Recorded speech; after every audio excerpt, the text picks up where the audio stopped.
A local Army veteran is back home from Colorado after participating alongside hundreds of other athletes from around the country in events like alpine skiing, sled hockey, and several other adaptive sports. It was part of the 38th National Disabled Veterans Winter Sports Clinic, using recreation therapy as a tool for health and well-being.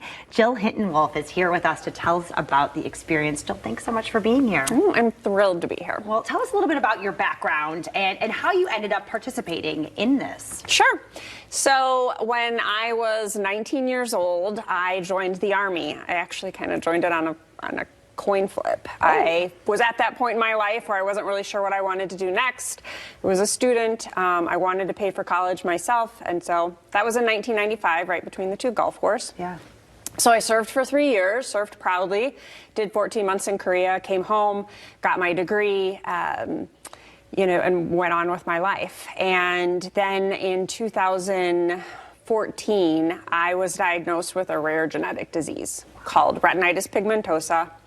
And it turns out that those 3 years in the military really paid off in later life. And so because I eventually became legally blind, the VA stepped in and has been an incredible support and offered me this opportunity to go to Aspen to participate in this amazing clinic where all sorts of disabled veterans get to ski and do all sorts of sports, and it was incredible. Wow. Okay. Well, first of all, thank you for your service. That it's wonderful that you, on a coin flip, no less. Yeah. I love that story.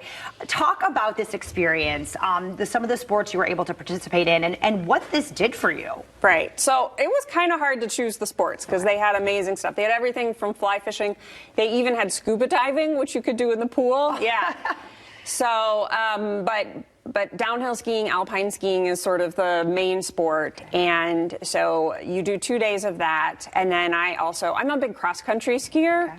And that's a sport that I can still do pretty well without a ton of adaptive equipment or a bunch of coaches. So I did cross-country skiing and downhill skiing. And I wasn't sure when I first signed up for this how they were going to help somebody who's legally blind. So I have about 10 to 15 degrees of central vision. Okay. So it's a little bit like looking through a paper towel tube or something like that. Sure.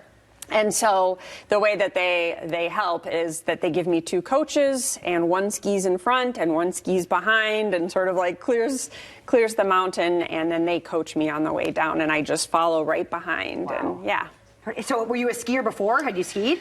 A little bit. So one of the big things was when I got diagnosed, I just thought this part of my life was over and that it wasn't going to happen. My husband is originally from California and did a ton of skiing in high school and college.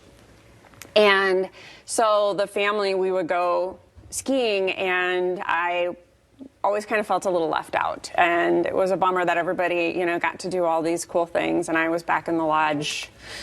Yeah. Taking care of the crock pot. So,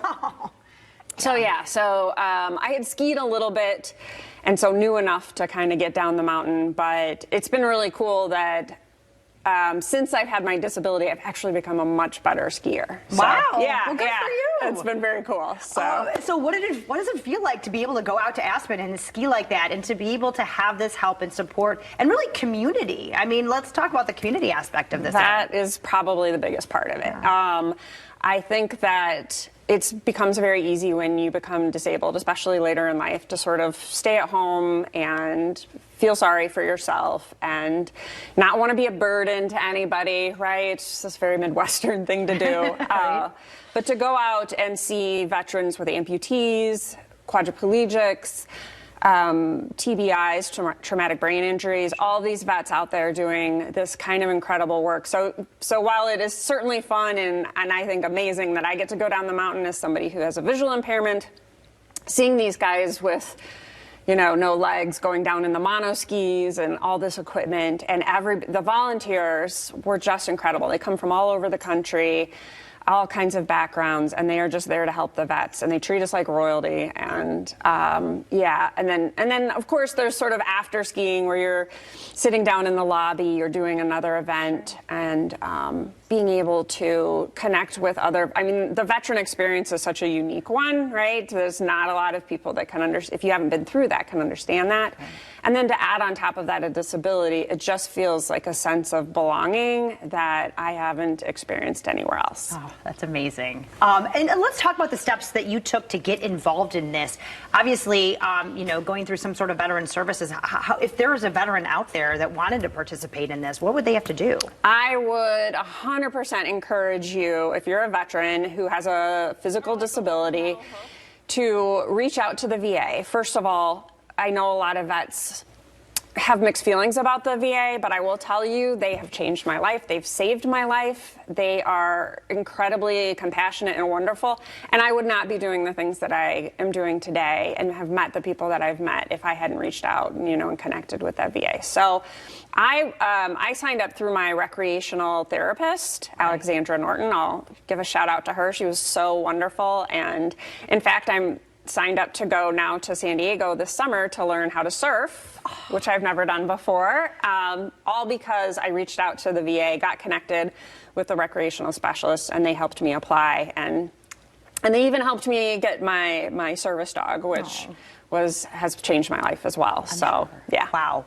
Pretty impactful stuff. And let's quickly talk about, doing these things with a disability. You say you're a better skier now, you're going to go out to learn to surf, things that you may not have done if you hadn't developed a disability. And talk about, you talk a little bit about you seeing people out there doing these things. What is it like for a lot of these people to be able to experience this?